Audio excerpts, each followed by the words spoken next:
Jai Om Vishnupad Paramahamsa Prairvajakacarya Sata. His Grace A.C. Bhaktivedanta Swami Srila Prabhupada ki. His co-founder, BBT founder Srila Prabhupada ki. Jai Ananta Koti Vaishnavrinda ki. Prem Shri Krishna Chaitanya Prabhu Nityananda Shri Advaita Gadadhara Shivasari Gaur Bhaktivinoda ki. Prem Shri Gopi Gopinath Shyamkund Radhakund Giri Govardhana ki. Jai Ganga Mai ki Jai Yamuna Mai ki Jai Bhakti Devi ki Jai Tulsi Maharani ki Jai Samaveta Gaur Bhaktivinoda ki Jai Grantaraj Srimad Bhagavatam ki Jai Gaura Premanande. All glories to assembled devotees, all glories to assembled devotees, all glories to assembled devotees, Hare Krishna. All glories to Sri Guru and Gauranga, all glories to Srila Prabhupada.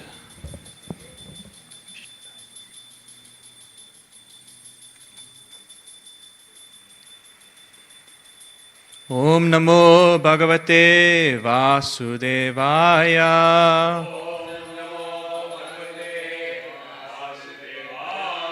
Om Namo Bhagavate Vasudevaya. Om Namo Bhagavate Vasudevaya.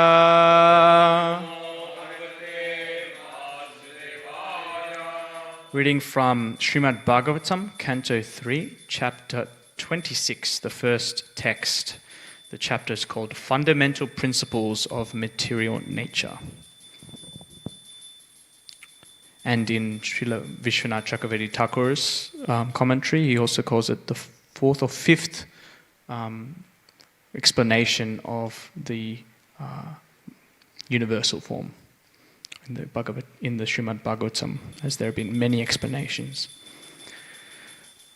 Recitation. Shri Bhagavan Uvacha Atate Sampravikshami Tatvanam Lakshanam Pritak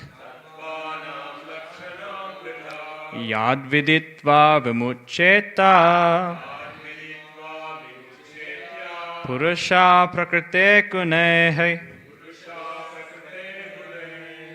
Atate Sampravikshami Tatvanam Lakshanam Pritak Yad Viditva Vimuccheta Purusha Prakrite Kunai Atate Sampravikshami Tatvanam Lakshanam Pritak Yad Viditva Vimuccheta Purusha Prakrite Gune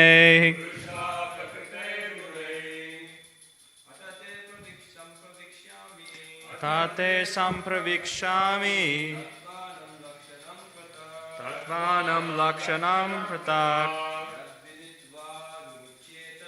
Tad Viditva Vimuccheta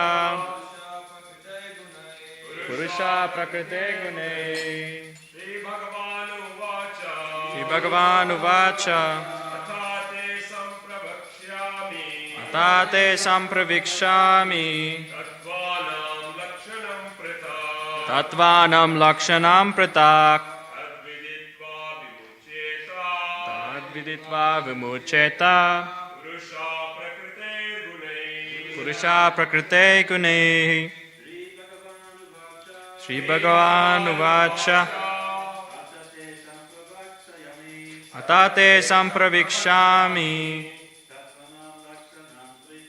Tatvanam Lakshanam Pritak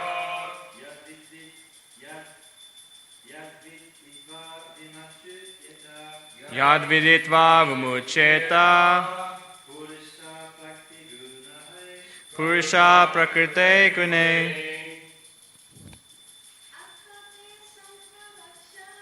Atate Sampravikshami Tatvanam Lakshanam Pritak Yad Viditva Vimuccheta Purusha Prakrite Gune. Word for word. Shri Bhagavan Uvacha. The personality of Godhead said. Ata, now. Te, to you. Sampravikshami, I shall describe. Tattvanam, of the categories of the absolute truth. Lakshanam, the distinctive features. Pritak, one by one. Yat, which. Viditva, knowing. Vimuccheta, one can be released. Purushaha, any person. Prakratahe, of the material nature. Gune, from the modes. Translation and purport by His Divine Grace, A.C. Bhaktivedanta Swami Srila Prabhupada. The personality of Godhead, Kapila, continued. My dear mother, now I shall describe unto you the different categories of the absolute truth, knowing which any person can be released from the influence of the modes of material nature. Responsively, the personality of Godhead, Kapila, continued. My dear mother, now I shall describe unto you the different categories of the absolute truth, knowing which any person can be released from the influence of the modes of material nature. Purport. As stated in Bhagavad Gita, one can understand the Supreme Personality of Godhead, the absolute truth, only through devotional service. Open paren. Bhaktya mam abhijanati. Close paren. As stated in Bhagavatam, the object of devotional service is mam, Krishna. And as explained in the Chaitanya Charitamrita, to understand Krishna means to understand Krishna in his personal form, with his internal energy, his external energy, his expansions, and his incarnations. There are many diverse departments of knowledge in understanding Krishna. Sankhya philosophy is especially meant for persons who are conditioned by this material world. It is generally understood by the parampara system or by disciplic succession to be the science of devotional service. Preliminary studies of devotional service have already been explained. Now, the analytical study of devotional service will be explained by the Lord, who says that by such analytical study, one becomes freed from the modes of material nature. The same assertion is confirmed in Bhagavad Gita, Tato mam tattvato gyatva. By understanding the Lord according to various categories, one can become eligible to enter into the kingdom of God. This is also explained here. By understanding the science of devotional service in Sankhya philosophy, one can become free from the modes of material nature. The eternal self, after becoming freed from the spell of material nature, becomes eligible to enter into the kingdom of God. As long as one has even a slight desire to enjoy or lord it over material nature, there is no chance of his being freed from the influence of nature's material modes. Therefore, one has to understand the Supreme Personality of Godhead analytically, as explained in the Sankhya system of philosophy by Lord Kapila Dev. The translation again. The personality of Godhead Kapila continued. My dear mother, now I shall describe unto you the different categories of the absolute truth, knowing which any person can be released from the influence of the modes of material nature. Om Ajnana Timirandasya Jnananjana Shalakaya Chakshur Unmilitam Yena Tasmai Shri Gurave Namaha. Jaya Shri Krishna Chaitanya Prabhu Nityananda Shri Advaita Gadadhar Shivasari Gaura Bhaktavrinda. Hare Krishna Krishna Krishna Hare Hare, Hare Rama Rama Rama Hare Hare.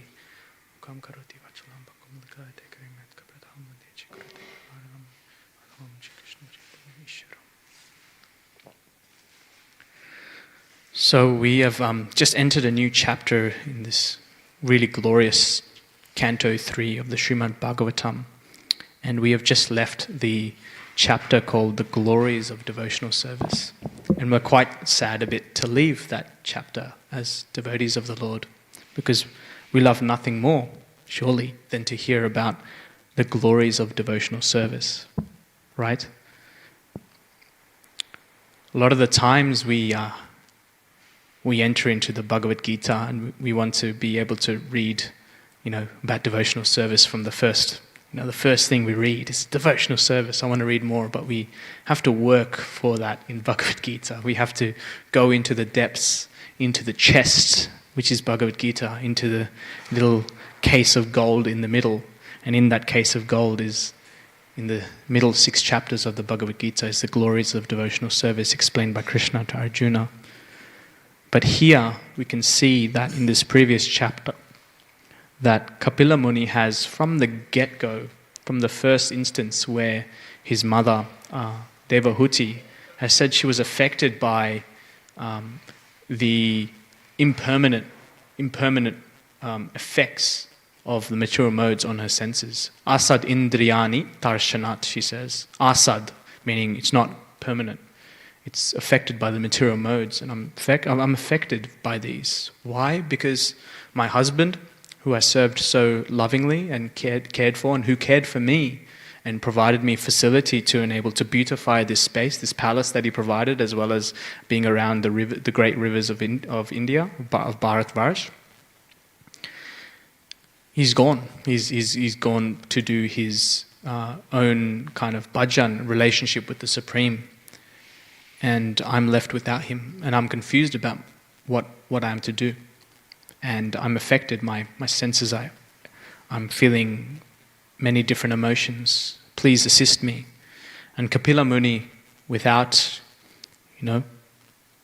going through the details that you'd expect, when we meet someone in the street, or as you would, doing street preaching, or if you meet someone in a program, what is the first thing when they say, I'm struggling, can you help me? Is the first thing we will say to them, the service to Lord Krishna is the best service, and one should follow the bhaktas, the sadhus, who have these qualities, and one should devote themselves to the sadhus and perfect their life in devotional service. Or is the first thing we tell them, actually, you are the soul, you've existed before, you'll continue to exist, and you'll exist long into the future. You'll never cease to exist. And that you've been going through different bodies. So we can see here that there's actually an importance to which the order of knowledge is disclosed to a student. And there's some matters to just be noted when considering the subject matter that's spoken. One is the speaker. The speaker is speaking a subject matter clearly because the speaker understands already the subject matter. The speaker has realized that subject matter. There's no use of a speaker speaking a subject matter they don't understand, because you will really not make a difference to the listener, but on top of it, you'll come across as being very foolish, because you'll find that you will not be able to explain it in a way that satisfies the listener, which is the true part of the service. And that's an important matter for us to consider, because when we speak, oftentimes we can try as much as we can to speak about something that really we've realized. But sometimes we might even try to do something or say something about something we have not realized. And we can feel it within ourselves. We can feel that pulling within ourselves, like, do I really embody what I'm actually speaking about? I know I've read this, and Srila Prabhupada said this, and we say what Srila Prabhupada says. There's no fault, but the energy or the shakti or the ability to transform someone whom we speak to about these subject matters really comes from actually embodying or attempting the attempt to embody those matters. We in coming down from New Govardhan, and I'm so grateful to be here with the devotees in the ashram of Sri Sri Radha Gopinath. And we had a japa workshop by Mahatma Prabhu, who was also here. And we could feel the difference of Mahatma Prabhu when he speaks about japa, because he's really realized and embodied the feelings of love, the feelings of concentration, focus, years of experience in perfecting japa and embodying that, and not just speaking about it. So the speaker is important when we're talking about a subject matter, but also the listener. There's two people involved in the listener. the listener here is in a particular situation in their lives. Like you may meet also in the street or in programs or anywhere else work, different people are in different positions in their life, and they have various things that they're bringing with them, along with them on the ride, the different luggages that we carry, the different problems they face, the different people they have in their lives, the association they have, all these different things that they have. And so the speaker, a learned speaker, understands the position of the listener and speaks accordingly to that listener. And the listener, being in that position that they are, will be hearing something that's completely relevant to what they're experiencing in their life. And so you can see here in Bhagavad Gita, Arjuna, the first thing that Krishna speaks to him is Sankhya philosophy, or the analytical study that you are not the body, you are the soul. So why are you saying you're going to kill these people and they're going to die and you're going to cause this? They're not the body. You're not going to suffer. They're not going to suffer. And also, you are a Kshatriya, you get a kingdom in heaven. Why are you worrying? A very basic kind of first principled knowledge that we understand, that what you call the ABCs of spiritual life as a basis. But here to Mother Devahuti, the first matter, like I said, was devotional service. Why? Because that's actually what she was doing for Kardama Muni this entire time, was serving her husband with great love, with deep faith. Kardama Muni, of course, prayed to the Lord for a wife as faithful and chaste, beautiful and engaged in service as Devahuti, the daughter of Swayambhuva Manu. So in this way, her position is one of a bit of different. And of course, let's not forget, her son is the Lord, Kapila Dev. And so her position already is one in which is quite elevated. Not to say that there is a difference between her and Arjuna and anything like that, but her position is quite elevated, and her position is one in which she's ready to engage in devotional service. Also, she's in a body of a woman. A woman being engaged in devotional service is quite easier than a male. And these are different kind of factors we can consider. And so when we consider the listener here, we can see that actually the speaker shouldn't just speak anything just based off rattling off what they've heard. In a spiritual practice which involves personal relationship and personal guidance, the personal aspect comes from understanding the position of the listener, the student, understanding where they are. We also see in Srimad Bhagavatam, which is a text purely for those wanting to devote themselves in bhakti to the Supreme Lord Vishnu, to Krishna, that the Bhagavatam will not waste any time in going through analytical study that without devotional service. So the context completely is surrounded by devotional service is the utmost and is the topmost. And that's why there's nothing wasted. There's no time wasted with preliminaries. But of course, to our contacts, our friends new in Krishna consciousness, sometimes we do have to take it a bit of step back and give them some introduction. First, sometimes you just need to be their friends. Sometimes in outreach programs, you need to be their friends and engage with them on where they're at. And then slowly, once they've built up enough comfort, enough freedom to express their mind and where they're at, then you can bring more and more. But just jumping completely straight to devotional service, the first most, is a difficult task, and one for the brave. One, of course, for one who's more realized than those who are just beginning their practice. And here we see that, reverse to the Bhagavad Gita, now we're going into the fundamental principles of material nature. So what is the use of going into something that's more about Sankhya after we've just done something, we've just heard about Bhakti? What is the use of going further? Because Bhakti is the topmost. Bhakti is the end of all knowledge, really. In the chapter we just heard, it says a perfect yogi is one who is completely devoted to the Supreme Lord, and all yoga is worthless, useless without Bhakti. So what is the use of going through Sankhya? Srila Vishwanath Chakravarti Thakur has commented that actually that is the reason why you should actually learn these matters after Bhakti Yoga. Because first, if you establish bhakti as its supremacy and its foundation in your life, then you can start to bring in aspects from other principles like Sankhya analytical understanding, like jnana, like karma. You can bring those into your understanding with the basis that bhakti is the kind of pillar or the cornerstone of your spiritual practice. And therefore, bhakti gives life to those practices. Without which, bhakti not being there, those practices don't really bring the complete benefit or the ability to go to the supreme param gatim.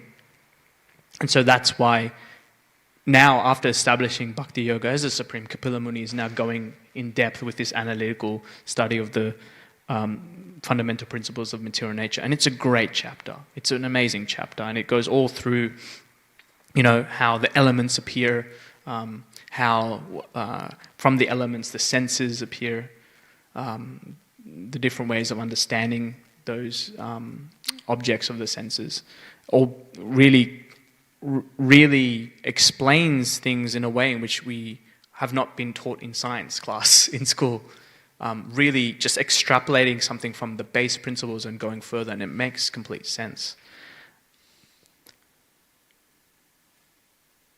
When hearing about the order in which we listen to things, I go back to how important it was for me about the order in which I came into Krishna consciousness and what I heard as I came in.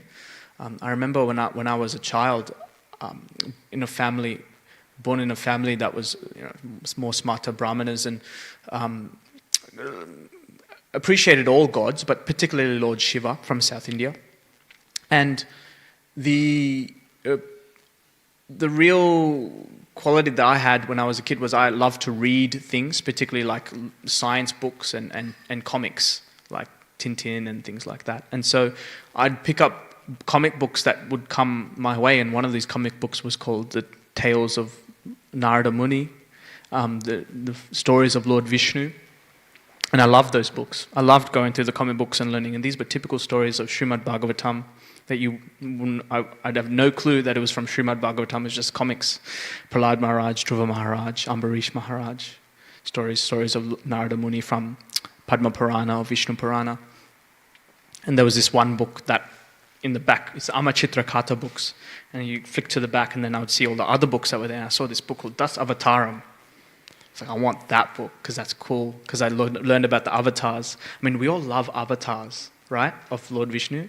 Like when you hear that he turns into different forms, you're like, he's like Captain Planet. He's like, he does all these different things and he's a superhero and you just want to learn more. So as a kid, that's very attractive. I really asked for that book from my family members who got me that book, and I was reading through it, and you go through and you learn about Matsya, Kurma, 10, 15 pages each of different panels on each page, going through deeply, and you learn so much about how they came into being and what they did. But then as you turn, you get to Lord Krishna, whom, unfortunately, those who do not understand consider Lord Krishna to be an avatar of Lord Vishnu, as opposed to being Swayam Bhagavan, the avatari, as we learn from Srimad Bhagavatam. And there was just 3 pages in that book.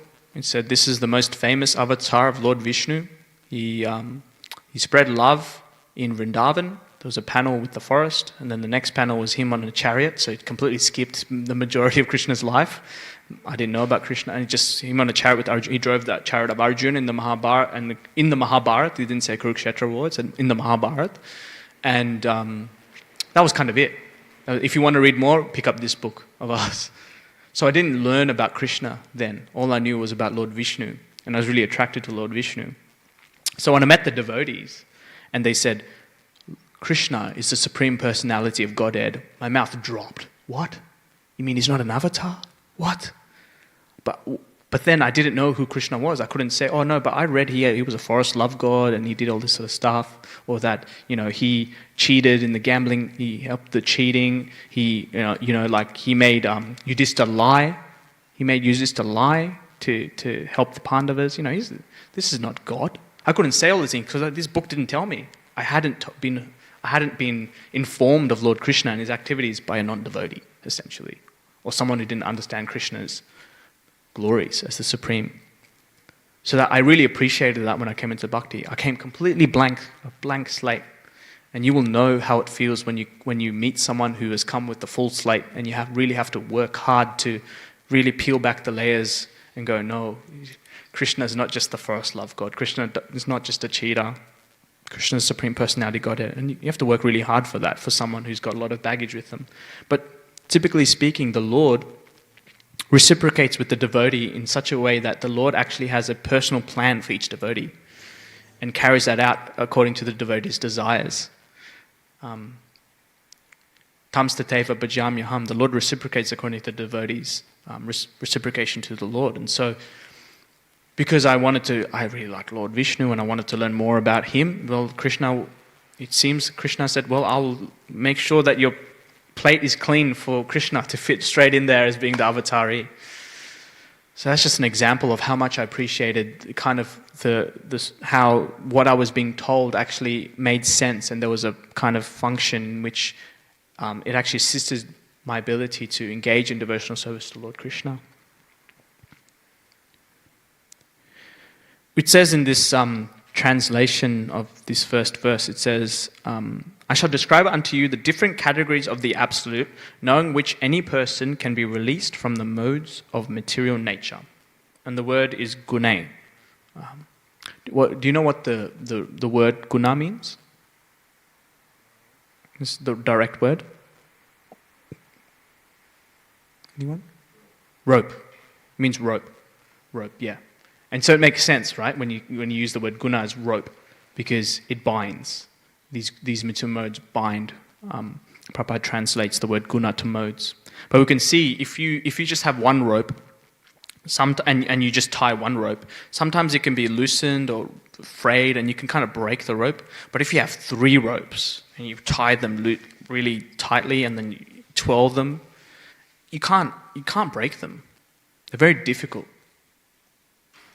And we know that Arjuna speaks about how difficult it is to get over, to control the mind, given material nature's influence. And how Lord Krishna says it's duratyaya, it's very difficult to get over these material modes. So when we say, when Lord Kapila says, I shall describe you to these different categories, and from knowing this, you will get over the modes of material nature, do we actually have faith that is a reality, that is truth? That knowing about the different categories of the absolute truth, we will become free from modes of material nature. Do we have faith that is a reality? Will we now read this chapter and go through it, and at the end going, I now have faith that I can get free from the modes of material nature?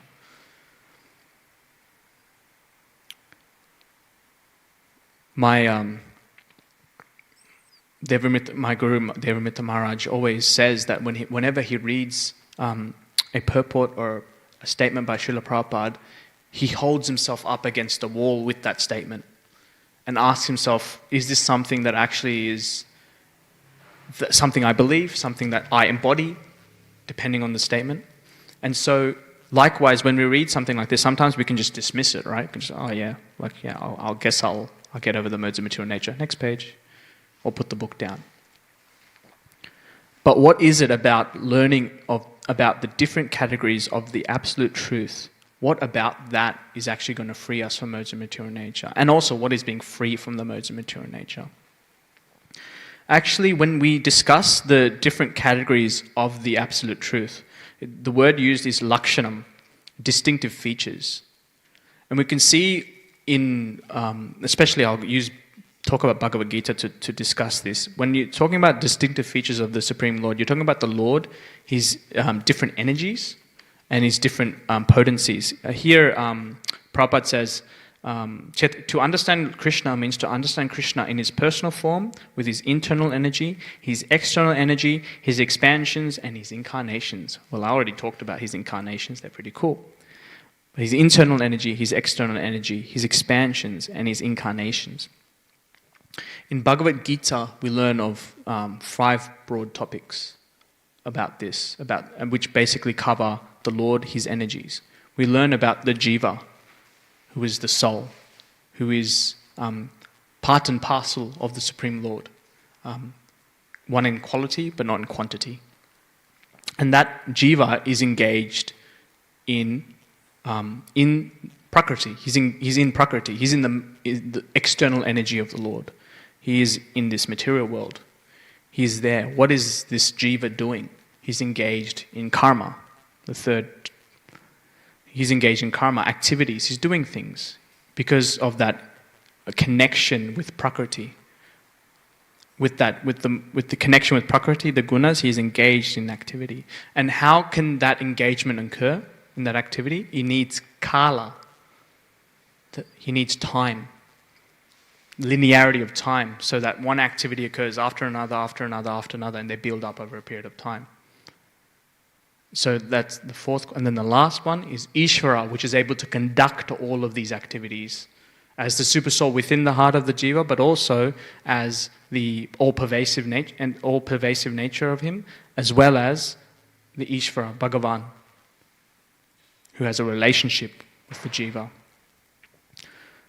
If we know all of this, if we explain this and we know all of this, the natural consequence of understanding, hey, I'm in a place where I'm doing things in an artificial time, essentially, in some kind of linear fashion. If I'm doing things in an unnatural state, that's the ultimate I'm doing something in an unnatural state. And the person to whom I actually have a natural, organic, original relationship with is letting me do this because I want to do this. Confirmed. And so, in that way, he's letting me do this. And therefore, I shouldn't be doing this anymore. I shouldn't be engaged in the modes of material nature. Why am I doing this? Why is this occurring? And so the consequence of learning about this is that it provides knowledge. Because actually, without this knowledge, we're in what they call ignorance. We're in ignorance, we're in agya. The word, if anyone reminds me, we're just in ignorance. We don't have this avidya, we're in avidya. And we need vidya, or knowledge, to basically put us in a position where we start questioning what we're doing, why we're doing it, and change our activity as a result. And so similarly here, we're going to now learn about how different elements come into being, and how from these elements the objects of the senses come about, and then how the sense perception comes about, and how the ruling demigods of those senses come about. So again, what about these matters is going to free us from the modes of material nature? How am I? Well, after we've learned about bhakti, now once we understand that actually it's the Lord that is governing all of these things, how? With his external energy. Because you find out that the Lord doesn't actually engage himself when someone's actually preparing something or creating something, you tend to think of like a builder or a constructor where they're on site and they have to actually do something there. But the Lord's not like that. Our tradition is so special, is so unique that we consider that when the Lord is not engaging with us, He is playing. The Lord is playing. He is in lila. He has no work. It's not like us where we have to work for things or do things. The Lord has no requirement to perform activity or work. But it does so out of his kindness to the living beings to engage them, because we say, we want a place to do these things. We want to be separate. So the Lord engages his energies to do it because he's playing. He doesn't need to do it himself. He doesn't need to get in and do all the hard work. He just simply glances. He glances at this space in the Supreme that basically is about like 1/4 of the spiritual world. He glances, and that place known as pradhana, which is all of the unmanifest material modes, unmanifest material nature, gets agitated into Mahat Tattva, the conglomeration of all of the of material energy, and then creation starts to occur. But he doesn't do it himself. He glances, Lord Shiva carries his glance. Lord Shiva carries his glance into Rama Devi, who is the Durga, or the material energy, material Shakti, Daivi Shakti, and she then enables this whole creation. So when we understand that, hey, this whole creation is so minute in its nature, every single element is perfectly created in such a way where from one comes another, comes another, comes another. So what is the first? Is ether or sky, what we call sky, the first element that comes out. And then from sky there is sound, we get sound. And then you add sky, and you add the element of time, and then from that comes, does someone want to remind, comes air. Then you got air. And likewise it goes like this, minutely by minutely. You see, now you add, with air comes the touch, sense of touch, because you can feel air in the sky, right? Like that. And so you add sky and ether, sky and air, ether and air. You add them, element of time, then you get fire. And then you get form. See, this is actually so special, so scientific, so analytical, that we go, there is no way a simple human being can think of all of this. Because it makes natural progressive sense, and it also is achintya. It's inconceivable that someone can do this. So by understanding, one, how these are occurring, these creation, the principles of material nature, but foremost understanding that the Lord is governing all of these activities without lifting a single finger, just glancing, makes us wonder, what is his energy? What is his potency? And what have we missed out on engaging with?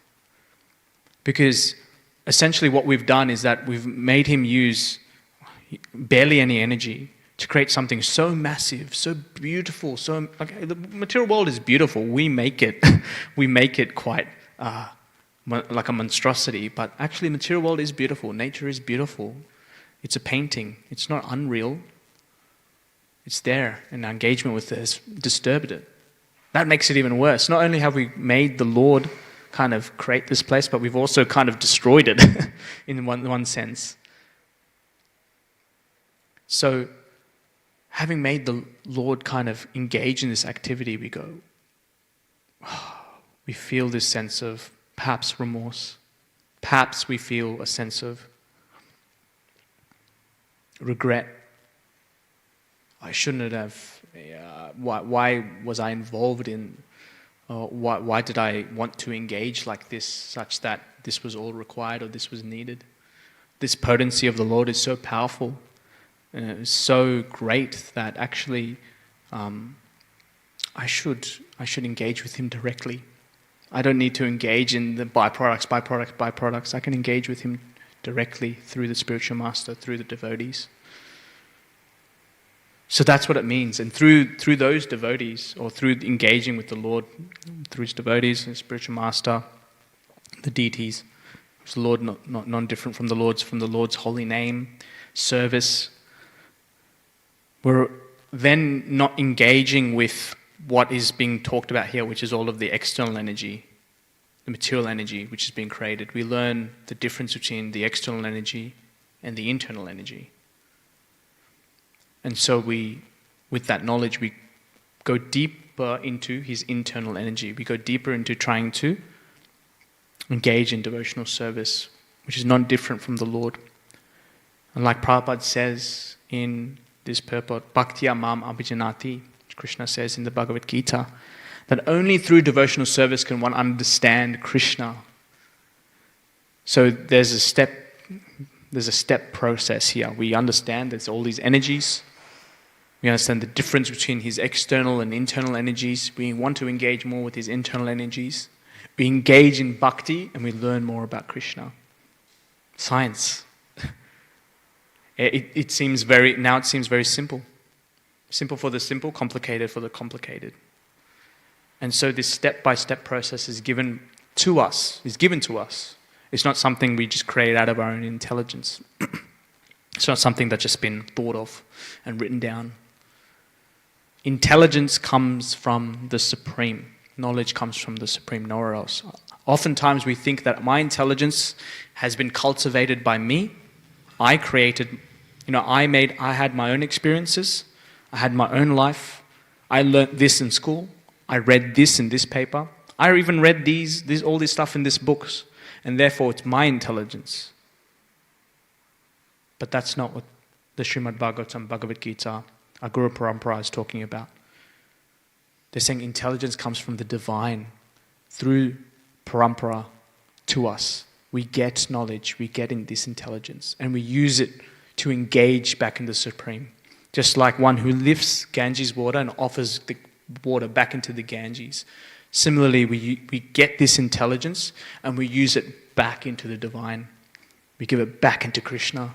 We give it all back to him. Now that you've gone out of, we're so grateful, you've gone out of your way to create all this and do all this and then teach me about what you did, that I'm going to use that energy and that knowledge to devote my entire life to you, to give my whole self to you. Because there's nothing else that I think of would fit the bill of paying you back for what you've done. Or saying sorry for leaving you.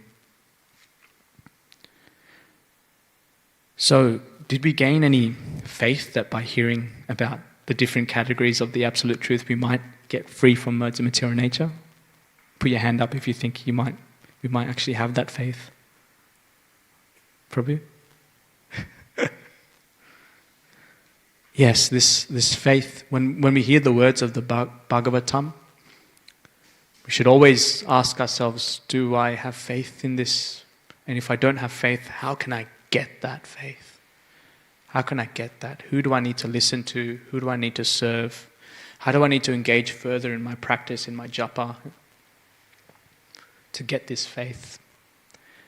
Because now when we go through and we read what might be a very technical and analytical chapter, we keep thinking of, I'm going to connect with Krishna with this. I'm going to connect this with Krishna because I've just learned about devotional service and I'll never let that go. So whatever I read now will be all about Krishna, even though it might not be directly about his glories. It's still his glories. So thank you very much, Hare Krishna. I'll take any questions or comments. I'd love any realizations as well is very important. Yes, Prabhu. Thanks for the time. Good to see you on the center stage after a long time. Hare Krishna. I didn't put up my hand, Prabhu. The reason is because in the purport, Srila Prabhupada mentioned that understand Krishna as per Chaitanya Charitamrita, understand Krishna in his personal form with his internal energy, his external energy, his expansions, his incarnations. This appears to be a Herculean task. It seems to be an impossible task, even to know an iota of what's being stated. And connecting to that, I'm actually struggling to understand the need to study this Sankhya philosophy, knowing, or correctly put it, understanding. And only a couple of shlokas ago, in 43rd shloka, Srila Prabhupada clearly mentioned that, if I may just quote one line, yes, please. Quite a few things, just one line, one sentence. Even if a person is completely illiterate, the transcendental knowledge of the scriptures is revealed unto him simply because of his engagement in devotional service. So coming back to my question, I'm trying to understand the need to study the different features of the Absolute Truth when one simply engages in devotional service. That's it. No need to, what is the need to study this, that? I mean, like, I'm not trying to get more jnani yogi. I'm actually trying to adopt a different path. Yes. So, No, it goes. I mentioned a little bit at the start of what Srila Vishwanath Chakravarti talks about, and he says that, this, the placement of this is particular. It's not just been, we don't read just Bhagavatam and the stories, and the stories just appear like, oh yeah, I'm just going to put that there, and I'm just going to put that there, a bit of color here, a bit of color there, all right, we've got a picture. It is an ordered, categorical order. We hear that we go from the foot and we go up the body of the Lord to the smiling face of the Supreme. So there's a reason why we read things in the order in which we read things in the Srimad Bhagavatam. So when we read bhakti, and we read about bhakti, it will be set on our stone that, all I need to do is devotional service. Bhakti mam abhijanati. All I need to understand Krishna is to give bhakti. Yo me bhakta prayachati. Krishna doesn't need expertise or anything like that. He doesn't need, funds of knowledge. He just wants our love because he has everything. He just wants our love. So I agree, in one sense I agree. Why do we need to make extraneous endeavor to learn about the analytical science of the Lord? Because it says here, because he can also, with that knowledge, he can free us from the modes of material nature. With that knowledge, it can actually free us with the material nature. So in that question, there's the revelation that perhaps, I don't need to be free from modes of material. I feel like that will make me free. But Krishna is saying, Kapila Muni is saying, with that knowledge and this together, you can actually be from modes with material nature. So we can grab that as well. We can reach out for it and ask for it. We can't kind of philosophize our way into understanding the Supreme Lord, like is mentioned. That just using our own material senses to understand the Supreme Lord is just going to be impossible. The Lord reveals himself. The Lord just reveals himself. So when you say it's a Herculean task to understand all of that, we all agree, the Acharyas agree, it's a Herculean task to understand the Supreme Lord, his internal energy, his external energy, his expanses and his incarnations. But just the attempt to understand it for service, or to try to use the knowledge to explain to someone else, to assist them to get free from the modes of material nature, which is service.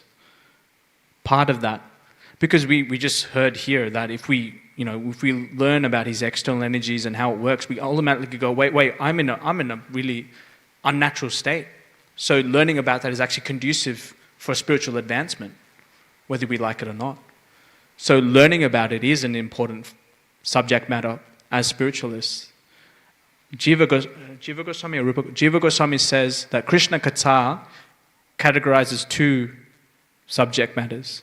Is that directly related to Krishna, but also those that are talking about how bad it is here, or how different it is? His internal energy, his external energy. Those two subject matters categorized. So we've of course learnt about Krishna's internal energy, but when learning about his external energy now, but as devotees, we never switch off that want to understand it through the lens of his internal energy. Mahatma Prabhu always says we should stop thinking about the supreme destination from here up. Because what we tend to do is we tend to color the internal energy or his supreme destination with understandings that we've gained here in this external material nature, with our kind of material intelligence, which we know is faulty. We should attempt, if we can, to position ourselves at least so that we can try to understand this material nature from there down, from the spiritual world down. And that's the attempt of the Bhagavatam. The Bhagavatam's not looking from here up. The Bhagavatam's coming down, looking like that. So similarly, the approach is devotional service and then external energy. And then how to engage that to give for this divine. So we agree it's a very difficult task. And we probably may never actually come to the end of his mercy. Lord Anantadev is agreeing with you. He's not coming to the end of the glories of the Lord. He's still going. It's been forever. And he's going. It'll never stop. And so we pray that it will never stop, because the Lord's glories are unlimited. So may we never get to the end of the Lord's glories. May there never be an end. Because then the devotees of the Lord continue to relish the never-ending glories of the Supreme Lord, Krishna. So we can continue to connect with him and relish him, glorify him, serve him. those are my comments. If anyone wants to add any further realizations and comments. I'd like to hear any realizations you have as well. I think it's important. Yeah, if you have any comments. Prabhu,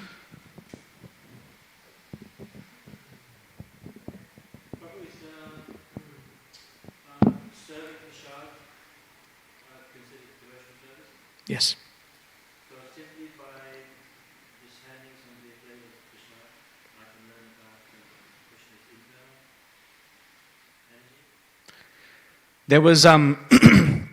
There was someone who went to Bhaktisiddhanta Saraswati Thakur, and they had a question about Krishna, about devotional life. Had all these questions, and they went to Bhaktisiddhanta Saraswati Thakur, and Bhaktisiddhanta Saraswati Thakur, Prabhupada's spiritual master at the time, said, "I'm busy. You can come back at this time. Until such time, I have my disciples here. They can take care of you. You go." I went to the disciples, and the disciples said, we're going to do some things now, but we're going to start with washing the pots. We're going to wash the pots. So can you come? And then after we finish, maybe Guru Maharaj, he'll be free, and you can go talk to him. So they went with, this person went with the devotees, and they started engaging in this service, really deeply engaging in this service. Washed the pots, washed everything, did it all. Finished that service. And then Bhaktisiddhanta Saraswati called, said, "I'm ready to." He went to Bhaktisiddhanta Saraswati and said, "So, you can ask a question now." And the devotee said, "Actually, all my questions have been answered." Just simply in that service, he learnt about bhakti, doing that service, because his question had to do with the mood of a devotee during the service. He got to see how a devotee of Krishna engages in service. He got to learn about, oh wow, this is actually making a difference. So many people have eaten and have used these things, and it's continuing to be done every single day, again and again and again. Similarly, by you serving a plate of prasadam, we just think, oh, I'm just serving a plate of prasadam. But what you're doing is, one, you're engaging someone else's time, energy and love that they've spent in the kitchen to get that on the plate. You've rather than being on the other side of the line where lining up and getting food, you've decided to give your time and energy to go behind the table, to pick up this instrument, which is Krishna's energy, and the plate, which is Krishna's energy, to put food that has first been tasted by the Supreme Lord and offered to Him directly in connection, and contains the ability to go deeper in our spiritual understanding. You've put that on a plate for someone else who's come wanting to eat, to satisfy themselves. You've put that on the plate, and you've given that to them, and that person has received it, and that person has then ingested that, and you were part of that process. And then that person goes and serves Krishna, and you've assisted them, because one, you've nourished their body, you've stowed away their hunger, and you've allowed them, and then also, the best thing is your prasadam has impacted them. And we know how much prasadam impacts. You can see the difference when you eat prasadam and you don't eat prasadam, and you've helped someone, one, understand that, or two, continue that. And Krishna doesn't forget that. And by that service, actually, Krishna, this is the mystic potency of Krishna. We read about it in the Bhagavad Gita. Dadami buddhi yogam tam yena mam upayanti te. By engaging in Krishna, He Himself gives us the energy, the intelligence to understand Him. You might be asking some questions about your devotional life, and you maybe have a little voice or maybe a big voice, and then you just start engaging in service, and for some reason, just all the answers just come, boom, boom, boom, boom. Or you might think of the verse, or things just come.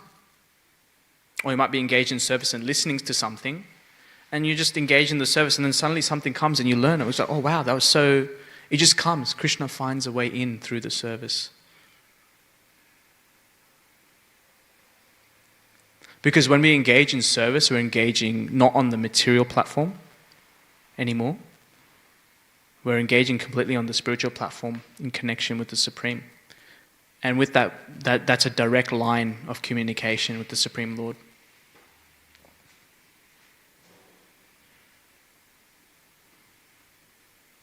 Anything else, Prabhu? Was there a concern about the handing out prasadam and that feeling like it's not enough?